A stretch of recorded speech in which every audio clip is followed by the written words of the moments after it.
નમસ્કાર, હું તેજસ પરમાર, કલેક્ટર સુરત.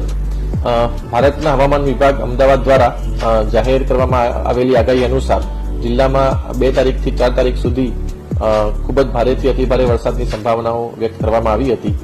જેના અનુસંધાને અત્યારે આજની સ્થિતિએ જોઈએ તો ચોમાસામાં જિલ્લાનો કુલ સરેરાશ વરસાદ અત્યારે 228 મીમી નોંધાયો છે.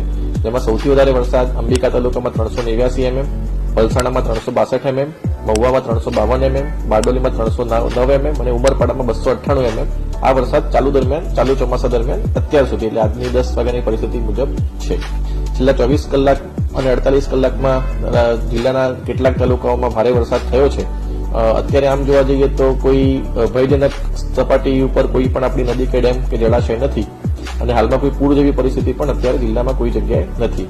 તેમ છતાં પણ આપણે સતત જળાશયો અને નદીના જળસ્તર ઉપર સતત આપણે દેખરેખ રાખી રહ્યા છીએ. કેટલાક નીચાણવાળા વિસ્તારોમાં પાણી ભરાવાની સ્થિતિ સર્જાઈ હતી, જેના ઉપર પણ અત્યારે અલગ અલગ સંબંધિત વિભાગ દ્વારા તેના માટેની કામગીરી કરવામાં આવેલી છે. હજુ સુધી કોઈના સ્થળાંતરની જરૂર આપણને પડી નથી. કેટલાક કાચા મકાનોને નુકસાન થયું છે, એ સિવાય કોઈ જાનહાની મોટી કે વ્યાપક નુકસાન નોંધાયેલ નથી. તૈયારીની વાત કરીએ તો જિલ્લા ઇમરજન્સી ઓપરેશન સેન્ટર આપણું 24/7 કાર્યરત છે. તમામ તાલુકાના કંટ્રોલ રૂમ પણ કાર્યરત છે. એ સિવાય સુરત મહાનગરપાલિકાનો ફાયર વિભાગ, કામરેજનું ERC સેન્ટર તેમજ તમામ નગરપાલિકાઓના ફાયર વિભાગ પણ બચાવ અને રાહતની કામગીરી માટે સંપૂર્ણ સુસજ્જ છે.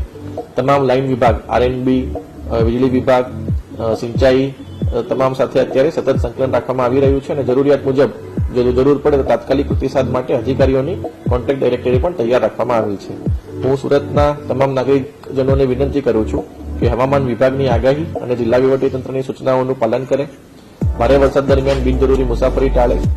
નદી, નાળા, કોઝવે અને પાણી ભરાયેલા માર્ગો પાર કરવાનો પ્રયત્ન ન કરે અને અફવાઓથી ખાસ કરીને દૂર રહે અને સત્તાવાર માહિતી પર જ વિશ્વાસ રાખે.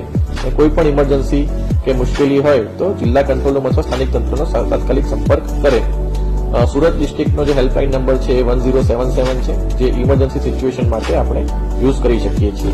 એટલે અત્યારે હાલ ભારે વરસાદ અલગ અલગ તાલુકામાં નોંધાયેલો છે, પરંતુ અત્યારે કોઈ ભયજનક અત્યારે કોઈ પરિસ્થિતિ નથી અને વહીવટીતંત્ર તૈયાર છે અને કંઈ પણ પ્રકારની મુશ્કેલી આવે તો અમારું સમગ્ર તંત્ર મદદ કરવા માટે તૈયાર છે. જય હિન્દ.